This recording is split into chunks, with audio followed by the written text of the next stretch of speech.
আমার ছোট বাচ্চারা খুব রাগ করে বা জেদ করে, কি আমল করলে ভালো হবে, জানালে উপকৃত হব। আলহামদুলিল্লাহ, বিষয় তো আলোচনার মধ্যে চলে আসছে।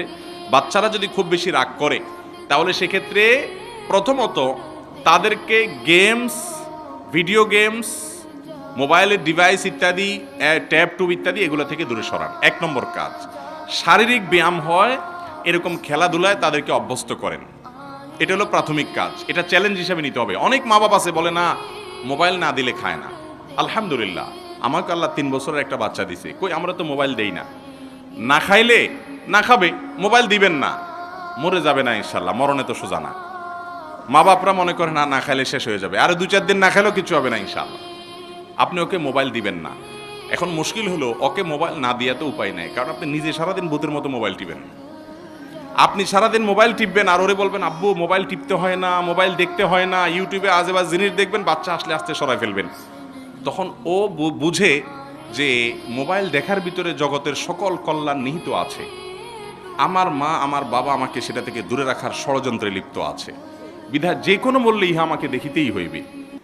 বাচ্চাকে আপনি ওয়াজ করে নসিহত করে মানুষ করতে পারবেন না। বাচ্চারা নসিহত শুনে মানুষ হয় না, ওরা দেখে মানুষ হয়। বাচ্চারা শুনে শিখে না, তারা দেখে শিখে। ঘরে ঘরে এই রোগের রোগী আজকাল। বাচ্চারা ক্রেজি, বদমেজাজি। এই বদমেজাজ থেকে দূরে সরানোর জন্য বাসায় নিজেরা মোবাইলের নিয়ন্ত্রিত ব্যবহার করেন। সারাদিন মোবাইলের ভিতরে ডুবে থাকেন না। আপনি সারাদিন টিপবেন আর বাচ্চারা টিপতে দিবেন না, এটা হবে না, বাচ্চা মানবে না। নিজে বাঁচেন, ওকেও বাঁচান, খেলাধুলাতে অভ্যস্ত করেন। 1 নাম্বার 2, তার বদমেজাজ দূর করার জন্য সুন্নাহসম্মত আমল হিসাবে আউযু বিল্লাহি মিনাশ শাইতানির রাজিম পড়ে পড়ে তাকে ফু দেন। সে যে খাবার বা পানীয় খায়, পান করে, এগুলোতে ফু দেন। 7 বার, বেজোড় সংখ্যক বার পড়েন আউযু বিল্লাহি মিনাশ শাইতানির রাজিম পড়ে ফু দিয়ে তাকে খাওয়ান। ইনশাআল্লাহ তার ভিতরে বদমেজাজের যে ভাব আছে এটা কমতে থাকবে। আল্লাহ তাআলা আমাদের বাচ্চাগুলোকে সবগুলোকে শান্ত মেজাজের এবং বুদ্ধিমান মানুষ হওয়ার তৌফিক দান করুন। হটমেজাজি, বদমেজাজি বাচ্চা এখন ভরপুর, ঘরে বাইরে সব জায়গায় ভরে গেছে। আর নিয়েন না প্রশ্ন ভাই, এগুলো ফজর বন্ধ দিয়ে উত্তর হবে না। আচ্ছা, কেউ যদি নিজের সম্পদ রক্ষা করতে গিয়ে মারা যায় বা তাকে যদি হত্যা করা হয়, তাহলে শরীয়ত কি বলে, জানলে উপকৃত হব। ভাই, নবী করিম সাল্লাল্লাহু আলাইহি ওয়াসাল্লাম বলেছেন, মান কুতিলা দুনা মালিহি ফাহুয়া শাহীদ। যে ব্যক্তি নিজের সম্পদ রক্ষা করতে গিয়ে ধস্তাধস্তিতে মারা গেল, বা ডাকাত বা শত্রুপক্ষ তাকে হত্যা করে ফেলল, তিনি হত্যার জন্য প্রস্তুত ছিলেন না, তিনি সম্পদ বাঁচাতে গিয়েছেন, কিন্তু তার হত্যা হয়ে গেল, হত্যা করে ফেলল প্রতিপক্ষ, তাহলে সে ব্যক্তি আল্লাহর কাছে শাহাদাতের মর্যাদা পাবে। এটা তার জন্য দোষের কিছু না। এবং সম্ভ্রম রক্ষার জন্য যে নারী তিনি তার জীবন হারাতে হলো, তাকে আল্লাহ তাআলা একই মর্যাদা দিবেন।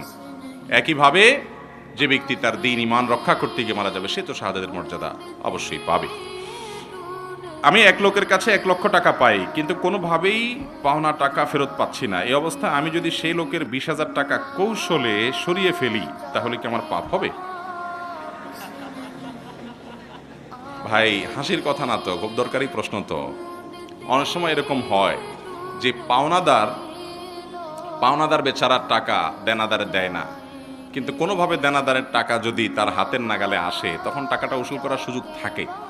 তো সুযোগ যদি থাকে, আপনি সেটা আপনার পাওনা অনুযায়ী, আপনি 20,000 দিয়েছেন, এখন 20,000ই আপনি সাইজ করার সুযোগ পাইছেন, আপনি করতে পারেন, কারণ এটা আপনার অধিকার। তার কাছে আপনার 20,000 টাকা পাওনা আছে, সে দেয় না, দিবে বলে কোনো হাবভাবও নাই, ঘুরাচ্ছে।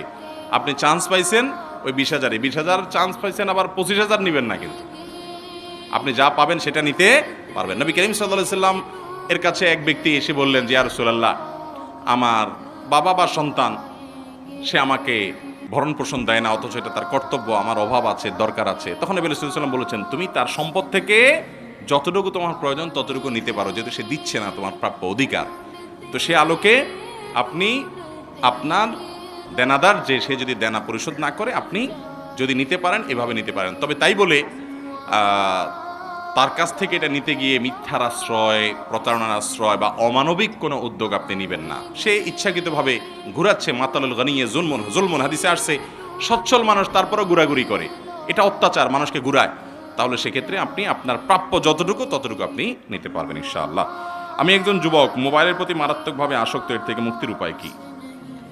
এই রোগের রোগী এখন ঘরে ঘরে, এই মাহফিলের বেশিরভাগ লোকই আমরা এই রোগের রোগী, সব ডাইরেক্ট হয়ে গেছে ডায়রিয়ার রোগীর মতো। অযথা একটু পরপর মোবাইল মোবাইল ঘন্টাকে ঘন্টা আমরা স্ক্রল করে যাচ্ছি। এই স্মার্টফোনের এই রোগ থেকে অনেক যুবকরা মাস্টারবেশনে অভ্যস্ত হয়ে গেছে, জীবন শেষ করে ফেলছে। এই মোবাইল ফোনের অতিরিক্ত ব্যবহার, নিয়ন্ত্রণহীন ব্যবহার থেকে অনেক যুবক পর্নোগ্রাফিতে আসক্ত হয়ে গেছে। তো এই রোগগুলো থেকে বাঁচার জন্য এবং মোবাইলের এই নেশা থেকে বাঁচার জন্য আমি সবসময় বলি একটা মহৌষধ আছে। সেই মহৌষধটা হলো স্মার্টফোনটা কোথাও বিক্রি করে দিয়ে বা কাউকে একেবারে দিয়ে একটা বাটনওয়ালা ফোন নেবেন 6 মাসের জন্য। কয় মাসের জন্য? 6 মাস। নফস তো মানতে চাবে না, বলবে পাগল হয়েছিস তুই, এই ফোন ছাড়া বাঁচবো আমি? এই জন্য নফসরে বলবেন না, পুরা জীবনের জন্য না, তো মাত্র 6 মাস। এটা ফুসলেয়া ফাসলেয়া মনকে রাজি করাবেন যে 6 মাসের জন্য আমি বাটনে যাচ্ছি। সবাই বলে দিবেন যে আমার মেসেঞ্জার টেসেঞ্জার নাই দোস্ত, ফোনে পাবা।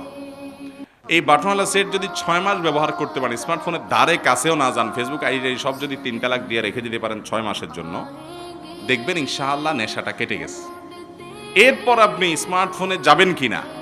উত্তর হলো যতটুকু আপনি নিজেকে দূরে সরে রাখতে পারেন তত বেশি আপনার রোগের ট্রিটমেন্ট ভালো হবে। যত লম্বা টাইম করতে পারেন, 1 বছর যদি করতে পারেন আরো ভালো। এরপরে গেলেও ইনশাআল্লাহ নিয়ন্ত্রণ করার চেষ্টা করলে, নিয়ন্ত্রণ করার চেষ্টা এই করার মাধ্যমে আশা করা যায় নিয়ন্ত্রণ করতে পারবেন। এটা একটা মহৌষধ, এটা করতে হবে।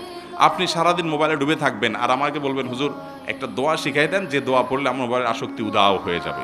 এরকম কোনো দোয়া নাই। বুঝতে পারছেন কথা? ইমাম ভুল করলে মুক্তাদি কি বলে লোকমা দিবে, সুবহানাল্লাহ নাকি আল্লাহু আকবার? নবী করিম সাল্লাল্লাহু আলাইহি সাল্লাম বলেছেন আত-তাসবিহু লির-রিজাল ওয়াত-তাসফিকু লিন-নিসা। ইমাম যদি ভুল করে, পিছনে মুক্তাদি পুরুষ যদি লোকমা ধরে, ভুল ধরে, তাহলে সেক্ষেত্রে সে সুবহানাল্লাহ বলে উঠবে। আর মহিলারা যদি ভুল ধরে তাহলে তারা এভাবে আওয়াজ করবে হাতের উপরে, হ্যাঁ, হাতের পিঠের উপরে আরেক হাত দিয়ে বাড়ি দিবে, তালির মতো করে আওয়াজ করবে। তাহলে ইমাম সাহেব বুঝবে যে তার ভুল হচ্ছে। সুবহানাল্লাহ বলবেন যে এটাই এই জায়গায় যুক্তিযুক্ত, কারণ সুবহানাল্লাহ বলা হয় আশ্চর্যজনক কিছু দেখলে। আরে দ্বিতীয় রাকাতে ইমাম সাহেব বসে কথা, হুজুর দাঁড়ায় গেছে, আশ্চর্য কথা, সুবহানাল্লাহ, এটা এই জায়গা। আল্লাহু আকবার তো বড় কিছু অর্জন হলে তখন বলতে হয় কি আল্লাহু আকবার। ইমাম সাহেব বসে নাই, না বসে দাঁড়ায় গেছে, আপনি বলেন আল্লাহু আকবার, মানে বড় কিছু অর্জন হয়ে গেছে, আসলে কিছু অর্জন হয় নাই। এই জায়গায় বলতে হবে কি সুবহানাল্লাহ। বেশিরভাগ লোকই আমাদের দেশে দেখা যায় লোকমা দিতে গিয়ে কি বলে আল্লাহু আকবার, অথচ বলতে হবে সুবহানাল্লাহ। চুল কালার করে এটা উত্তর গেছে। ফজরের সময় তাহিয়াতুল মসজিদ ও 2 রাকাত সুন্নত নামাজ কি একসাথে পড়া যাবে নাকি আলাদা আলাদা করে আদায় করতে হবে? উত্তর হলো ফজরের নামাজের জন্য নবী আকরাম সাল্লাল্লাহু আলাইহি সাল্লাম ফজরের আজানের পর 2 রাকাত সুন্নত ছাড়া আর কোনো সালাত আদায় করতেন না। এজন্য আমরা যারা মসজিদে এসে, পুরুষ যারা, তারা তো সবাই মসজিদে জামাতে পড়বো, জামাতে সালাত আদায় করব। তো বাসা থেকে সুন্নত পড়লে লাস্ট টাইমে আসবেন যে জামাত শুরু হয়ে গেছে এরকম সময়। আর যদি মসজিদে আপনি আসেন আগে, তাহলে সেক্ষেত্রে মসজিদে এসে যদি আপনি সুন্নত পড়েন তাহলে ওই সুন্নতটাই 2 নিয়তে করতে পারেন। তাহিয়াতুল মসজিদের নিয়তে করতে পারেন, সুন্নতের নিয়তে একসাথে করতে পারেন, দুইটাই আদায় হবে ইনশাআল্লাহ। তাদাখুল করতে পারেন আর কি। কথা কি বুঝাতে পারছি? কারণ মসজিদে ঢোকার পর সালাত আদায় করে বসবেন না, এটা হলো মূল নির্দেশ। অতএব ওই সালাতটা সুন্নাত সালাত, ওর মধ্যে তাহিয়াতুল মসজিদেরও নিয়ত করে ফেলবেন, দুইটাই একসাথে আদায় হয়ে যাবে। এরপরে প্রশ্ন হলো অহংকার কাকে বলে? ভাই অহংকার কাকে বলে? নবী করিম সাল্লাল্লাহু আলাইহি সাল্লাম এই প্রশ্ন উত্তরে বলেছেন যে অহংকার হলো বাতারুল হাক্কি ওয়া গামতুন নাস, সত্যকে অস্বীকার করা আর মানুষকে তুচ্ছ মনে করা, মানুষকে দমায় রাখা, মানুষকে তুচ্ছ মনে করা, হেয় মনে করা, ছোট মনে করা, নিজেকে বড় মনে করা, এটাই অহংকার। অনেক লোক আছে দেখবেন সত্য অসত্য নাই, সে তর্ক করে কুতর্ক করে যাচ্ছে, সে বুঝতে পারছে তর্কের ফাঁকে যে যার সাথে তর্ক করতেছে অর্থটা সঠিক, তারপরে মানলে যেহেতু ইজ্জত যায়, মাথা কাটা যায়, তর্ক করে ঠেলে নিয়ে চলে যায়। আছে না নাই? এটা অহংকারের কারণে হয়। বিনয়ী মানুষ সঙ্গে সঙ্গে বলবে হ্যাঁ সরি আমি ভুল করেছি, তোমারটা আমি স্বীকার করে নিয়েছি। এটা হলো বিনয়ী মানুষ। ওই যে বললাম আখলাক সবচেয়ে ওজনই, এটা হলো আখলাকের পয়েন্ট, যে আমি বিনয়ী হব, আমি অহংকারী হব না। আমি যদি ভুল করি সেটা স্বীকার করতে কোনো অসুবিধা নাই। আমাকে গতকালকে একজন আলেম একটা লিঙ্ক দিয়ে বলছে আপনার ভিডিও বক্তব্যে এই অংশটাতে তথ্যের ঘাটতি আছে, আপনি পুরো সঠিকটা বলেন নাই, অর্ধেক আসছে কথা। আমি সাথে সাথে অফিসে বললাম যে ভিডিও সব জায়গাতে ডিলিট করো এবং পাল্টা ভিডিও যেহেতু এটা লাইভের প্রশ্ন, অতএব পাল্টা লাইভে আমরা ইনশাআল্লাহ এটার কারেকশন দিয়ে দিব। এরকম আমরা প্রায় করি। আলবানী রাহিমাহুল্লাহ তার 4 ভলিউমে একটা কিতাব আছে, আমি সৌদি থেকে কিনে আনছি, তারাজুআতুল আলবানী। যেসব মাসআলা, যেসব তাহকিক থেকে উনি সরে আসছেন, নিজের ভুল নিজে বুঝতে পেরে, এগুলোকে একত্র করে মোটা বই হয়ে গেছে। আর আমরা কোনো বিষয়ে যদি তর্ক করি, আমার ভুলটা বুঝতেও পারি, তারপরেও তর্ক করে ঠেলে নিয়ে যায় ভুল বুঝার পরও। এটা মুসলমানের চরিত্র না। মুসলমান হলো সাথে সাথে স্বীকার করবে, ও সরি আমি ভুলে ছিলাম, আলহামদুলিল্লাহ আপনারটাই সঠিক। এটা হলো মুসলমানের চরিত্র। ওই যে বললাম, আখলাক সবচেয়েতে বেশি ওজনী আমল হবে মিজানের পাল্লায়। অতএব আখলাক ভালো করবো তো ইনশাআল্লাহ। তো এই সত্য জানার পরও সেটাকে না মেনে অহংকার করা, তেড়ামি করা, যে আমি কিভাবে মানি, তাহলে তো ছোট হয়ে যায়, এটা হলো অহংকার। আর মানুষকে তুচ্ছ মনে করা হলো অহংকার। কাউকে তুচ্ছ মনে করবে না। ইমানদার মনে করবে যে আমি আল্লাহর কাছে কোন জায়গায় দাঁড়িয়ে আছে আমার আমল আমি জানি না, অতএব যাকে আমি ছোট মনে করছি হতে পারে সে আল্লাহর কাছে অনেক প্রিয়। কাউকে তুচ্ছ মনে করব না। এই জন্য নবী করিম সাল্লাল্লাহু আলাইহি সাল্লাম কারোর সাথে যখন কথা বলতেন, পরিপূর্ণ মনোযোগ দিয়ে তার দিকে ফিরে কথা বলতেন, ঘাড় ঘুরে কথা বলতেন না। কারণ এটাতেও ব্যক্তিকে তুচ্ছ করা হয়, যেন তাকে গুরুত্ব দিচ্ছেন না, পাত্তা দিচ্ছেন না। ইমানদার প্রত্যেকটা মানুষকে গুরুত্ব দিব, যে তার আখলাক সুন্দর হবে, তার আচরণ সুন্দর হবে, সবার কাছে সে প্রিয় হবে, আল্লাহর কাছেও প্রিয় হবে। এই জন্য অহংকারী মানুষ এই মানুষকে তুচ্ছ মনে করে এবং সত্যকে অস্বীকার করে। আমি ইউটিউবে ইসলামিক ভিডিও বানাই। এখন প্রশ্ন হলো, আমি যা ইউটিউবে ছাড়াই তা সম্পূর্ণরূপে আমল করতে পারি না, এতে কি আমার গুনাহ হবে? কিন্তু আমি চাই যে অন্য মুসলমানরা যাতে জানতে পারে, এই জন্য ভিডিও বানাই। আলহামদুলিল্লাহ ভাই, যদি মানুষকে দাওয়াত দেওয়ার উদ্দেশ্যে আপনি ভিডিও তৈরি করেন কিংবা কোনো দাওয়াতি কাজ অনলাইনে অফলাইনে করেন, পরিপূর্ণভাবে নিজে আমল করতে নাও পারেন, তারপর আপনি সেটা করতে পারবেন বা করা উচিত। কারণ এগুলো করতে করতেও নিজের প্রতি নিজের একটা প্রেশার ফিল হয় যে আমারও করা উচিত। এটা ঠিক না যে কোনো আমল মানুষকে বলতে হলে নিজে না করলে সেটা বলা যাবে না। আমাদের দেশে অনেকে এরকম একটা ফতোয়া দেয় যে কোনো আমল আপনি মানুষকে বলতে হলে আগে নিজে করে ফেলতে হবে, নিজে না করতে পারলে সেটা আপনি কাউকে বলতে পারবেন না। এরকম কোনো কথা না। তবে হ্যাঁ, এটা ঠিক, আল্লাহ বলেছেন আতা'মুরুনা আন-নাসা বিল বিররি ওয়া তানসাউনা আনফুসাকুম, তোমরা মানুষকে সৎ কাজের নির্দেশ করো অথচ নিজের জন্য ভুলে যাও। এটা করা উচিত না। অনেক ইউটিউবার ভাই আছে, এখানে আছে কিনা জানি না, মাহফিলের রেকর্ড করতে আসে, নামাজ পড়ে না। আমাকে অনেক আয়োজক বিচার দিছে, বলে হুজুর নামাজ পড়ে না। আমি বলছি পরিচিত ইউটিউবার ভাইদেরকে, আমাদের আলহামদুলিল্লাহ বেশিরভাগই ভালো, কিন্তু 2-4টা আছে এরকম। আমি বলছি এরকম পারলে একটু ধরে দিবা, এগুলোর আর কোথাও কোনো মাহফিলে ঢুকতে দেওয়া যাবে না। তো যাই হোক, এটা খুব খারাপ জিনিস। কিন্তু আপনি চেষ্টা করছেন ভালো কাজের জন্য, পুরোপুরি পারেন না, সেটা অন্যকে বলতে অসুবিধা নাই। বলার চেষ্টা করবেন, বলবেন এবং নিজে আমল করার চেষ্টা করবেন। সূরা মুখস্থ করার জন্য কি ওযু ছাড়াই কোরআন পড়া যাবে মোবাইল অ্যাপের মাধ্যমে? সূরা মুখস্থ করার জন্য মোবাইল অ্যাপের মাধ্যমে ওযু ছাড়াও আপনি তেলাওয়াত করতে পারবেন। তবে ওযু করা থাকলে অবশ্যই ভালো, যেহেতু মোবাইল অ্যাপে যে কোরআন আছে এটা ধরা যায় না, এটা সফট কপি, এটা ছোঁয়ার যোগ্য নয়। অতএব এখানে আপনার টাচ করলে ওযু ছাড়া চলবে। কিন্তু কোরআনে কারীম সেটা প্রিন্টেড কাগজে থাকুক, পাথরে থাকুক, যে অবস্থায় থাকুক, সরাসরি ওটাকে স্পর্শ করতে হলে অবশ্যই আপনার ওযু থাকতে হবে। এই সম্পর্কে মৌলানা ইমদাদ ভাইয়ের একটা বই আছে, মোটা বই। আমাদের দেশে কিছু লোক বের হয়েছে যারা হাদিস মানে না, তারা শুধু কোরআন দিয়ে চলতে চায়। আপনাদের এলাকায় আছে নাকি এই রোগ? ওনারা অবশ্য সরাসরি হাদিস অস্বীকারের কথা বলে না, ওনারা ঘুরায় ফিরায় বলে, অনেকে আবার অনেকে সরাসরি বলে। এই মানুষগুলো বিভ্রান্ত, এরা গোমরাহ, এরা সঠিক পথের উপরে নাই। তো এই লোকগুলোর একটা কথা হলো যে কোরআন ওযু ছাড়া স্পর্শ করা যায়। তো এই বিষয়ে বিস্তারিত দলিল প্রমাণ হাজির করে ইমদাদ ভাই একটা বই লিখেছেন, চমৎকার বইটা, আমি অনেকগুলো কিনেছি। তো কোরআন, শুধু কোরআন দিয়ে কেউ ইসলাম মানবে, হাদিস একটুও মানবে না, এভাবে ইসলাম মানা সম্ভব? আমার একটা ছোট্ট গবেষণা আছে, সেটা হলো আমাকে এরকম বিশিষ্ট কিছু ব্যক্তি মাঝে মধ্যে ফোন দেয়, একেবারে অনেক বড় বড় ব্যক্তি, নাম বলবো না। বলে এক ব্যক্তি আমার ফোন দিয়ে বলতেছে কয়দিন আগে, বলে যে হুজুর আমি কোরআন অনেকবার বুঝে বুঝে পড়ছি, আমার খুব ভালো লাগে আল্লাহর কোরআনটা, কালামটা। আমি আপ্লুত হয়ে গেলাম যে এই লোক, উনি গুনাহের এক জগতের মানে সামনের দিকে আছে, এই লোক কোরআন পড়ে, তাও এতবার পড়ছে, মাশাআল্লাহ। আমি আবেগে আপ্লুত হয়ে যাচ্ছি। এরপর উনি বললেন যে ভাই, তবে এই যে হাদিস আছে না, এইটা আমার সবচেয়ে অপছন্দের জিনিস। ভাইরা আমার, অনেক লোক আছে তাদের কিছু অপকর্ম আছে, যেমন কথার কথা উনি মিউজিক বাদ্যযন্ত্র সহকারে গান গায়, তিনি হয়তো নামাজ কালাম অত বেশি পড়তে চায় না, পড়ে না। তো এই অপকর্মগুলো নিজে করার জন্য হাদিস অস্বীকার করলে সহজ হয়, ইসলামের আলোকে অপকর্মগুলো করা যায়। তখন বুঝেন নাই কথা? তখন অপকর্মগুলো ইসলামের আলোকে করা যায়, মানে উনি যে ইসলাম বুঝছে সেই আলোকে করা যায়। কারণ কোরআনে আল্লাহ তা নামাজ সম্পর্কে বিস্তারিত বিবরণ উল্লেখ করেন নাই। অনেক উলামা ইকরাম বলেছেন সালাত শব্দের একটা অর্থ তাহরিকুস সালাওয়াইন, নিতম্ব নাড়ানো। তো উনি একটা নিতম্ব নাড়া দিয়ে বললেন নামাজ হয়ে গেছে। কারণ নামাজে বিস্তারিত বিবরণ, রুকু কয়টা করবেন, সেজদা কয়টা করবেন, বৈঠক করবেন, কোথায় কি পড়বেন, ডিটেল কোরআনে আছে। আরে ভাই, 2 রাকাত নামাজই তো আপনি কোরআনে পুরো ডিটেল পাবেন না। নামাজ তো পরের কথা, নামাজের আগের যে আজান সেটা তো উল্লেখই কোরআনে আপনি পাবেন না। যদি শুধুমাত্র কোরআন দিয়েই আপনি ইসলাম মানতে পারতেন, তাহলে আল্লাহ তাআলা জিবরিল দিয়ে কোরআন পাঠিয়ে দিতেন, নবী করিম সাল্লাল্লাহু আলাইহি সাল্লামকে পাঠাইতেন না। আল্লাহ কোরআনে বলেছেন নবী সাল্লাল্লাহু আলাইহি সাল্লামকে যে আমি আপনার কাছে জিকির নাজিল করেছি, কোরআন নাজিল করেছি। কেন? আপনার প্রতি কেন নাজিল করেছি? শুধু মানুষকে পৌঁছায় দিবেন এটার দায়িত্ব নয়। লিতুবাইয়িনা লিন-নাসি মা নুযিলা ইলাইহিম, যাতে করে মানুষের কাছে যা নাজিল হয়েছে আপনার কাছে ওইটাকে খুলে খুলে ব্যাখ্যা বিশ্লেষণ আপনি করে দেন। নবীজি সাল্লাল্লাহু আলাইহি সাল্লামের ডিউটি এটা, যে তিনি ব্যাখ্যা করে দিবেন, এটাই হাদিস। তার ব্যাখ্যা নেবেন না, আপনি মন গড়া ব্যাখ্যায় চলবেন, এটা কখনো ইসলাম হতে পারে না। এটা বিভ্রান্তি ছাড়া আর কিছু নয়। কোরআন, শুধু কোরআনের সংক্ষিপ্ত ভার্সন থেকে বিভ্রান্তিকর কথা বলা, বিভ্রান্তিকর আপনার বিভিন্ন ব্যাখ্যা বের করা এটা সহজ। এই জন্য অনেকে আহলে কোরআন হয়, কোরআন অনুসরণের নাম দিয়ে হাদিস অনুসরণ বন্ধ করে দেয়। ভাইরা আমার, আমরা কোরআন কি ডাইরেক্ট আল্লাহ থেকে পাইছি, নাকি সাহাবীদের মাধ্যমে, তাবিদের মাধ্যমে, তাবিদের মাধ্যমে, একটা চেনের মাধ্যমে পাইছি? চেনের মাধ্যমে পাইছি না? তো যে পাইপলাইন দিয়ে কোরআন আসছে, একই পাইপলাইন দিয়ে হাদিসও আসছে। আপনি একটা গ্রহণ করবেন আর একটা গ্রহণ করবেন না, এটা তো সাংঘর্ষিক, এটা কোনো অবস্থাতে সঠিক হতে পারে না। ভাইরা আমার, মূলত হাদিস থেকে যদি কাউকে সরাই দেওয়া যায়, সে ইসলাম থেকে খুব দ্রুতই সরে যাবে।